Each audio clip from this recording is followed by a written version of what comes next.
Assalamualaikum warahmatullahi wabarakatuh. Selamat siang teman-teman semuanya. Di sini saya Leo dan Al-Khoyat akan meneruskan materi yang kemarin, dan pada bab ini kita akan membahas tentang monograf. Apa itu monograf dan bagaimana susunannya akan kita bahas pada video presentasi saya berikut ini.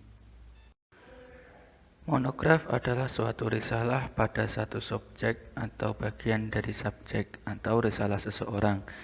Biasanya sangat terinci, tetapi dalam ruang lingkup yang tidak terlalu luas. Dengan kata lain, substansi pembahasan pada buku monograf merupakan tulisan ilmiah yang pembahasannya hanya pada satu topik dalam satu bidang ilmu kompetensi penulis. Nah, semisal kalau si penulis ingin membahas tentang ilmu kedokteran, nah itu mungkin nanti yang diambil hanya satu subjek saja. Semisal tentang mata, ya cuma mata saja. Nah, dari mata tersebut nanti apa yang ingin dibahas, apakah lensa mata atau kornea atau apa saja, hanya membahas satu topik kecil itu saja. Nah, dari segi kemanfaatan atau tujuan publikasi, buku monograf juga dapat dipergunakan untuk pegangan materi pembelajaran. Nah, biasanya buku monograf ini juga digunakan oleh mahasiswa, masih digunakan oleh dosen untuk menjadi referensi penelitian dalam melakukan suatu penelitian.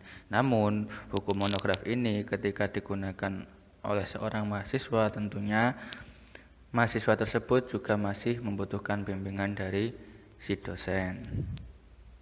Nah, untuk susunannya sebagai berikut. Yang pertama ada judul monograf, pendahuluan, rumusan masalah, tujuan penelitian, metodologi, teori mutakhir, pembahasan, simpulan, dan daftar pustaka. Hanya itu saja. Nah, biasanya monograf itu bersumber dari tesis, disertasi, skripsi mahasiswa, dan hasil riset-riset yang lainnya. Selanjutnya, monograf itu bisa diterbitkan dan disebarkan. Ketika kita menerbitkan monograf, kita harus menerbitkan monograf di tempat penerbit yang memiliki ISBN. Nah, selain itu, keuntungan kita juga akan dibantu dalam pemasaran monograf kita. Tidak hanya itu, penulis akan memperoleh sertifikat penulis buku. Dari segi pelayanannya pun juga cepat, fleksibel, dan profesional.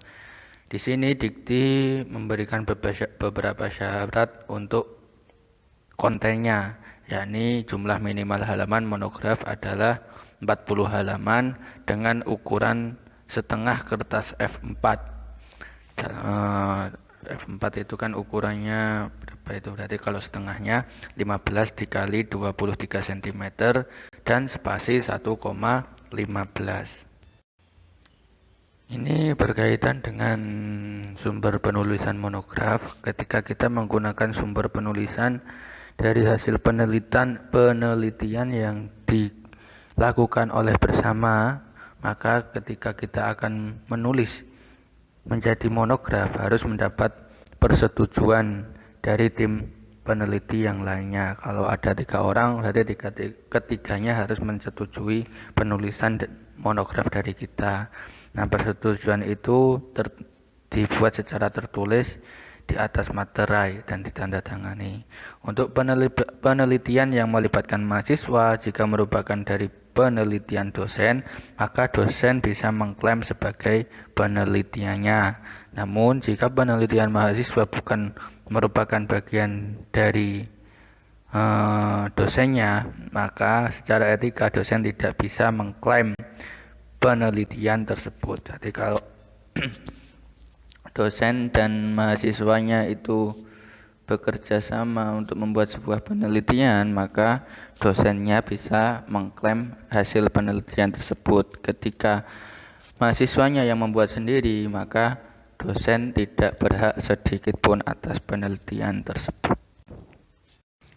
Baik teman-teman, mungkin cukup sekian penjelasan dari saya. Apabila ada kekurangannya atau ada yang ingin ditanyakan, bisa kita lanjut ke sesi tanya jawab. Kurang lebihnya mohon maaf. Wallahul muwaffiq ila aqwamit thoriq. Wassalamualaikum warahmatullahi wabarakatuh.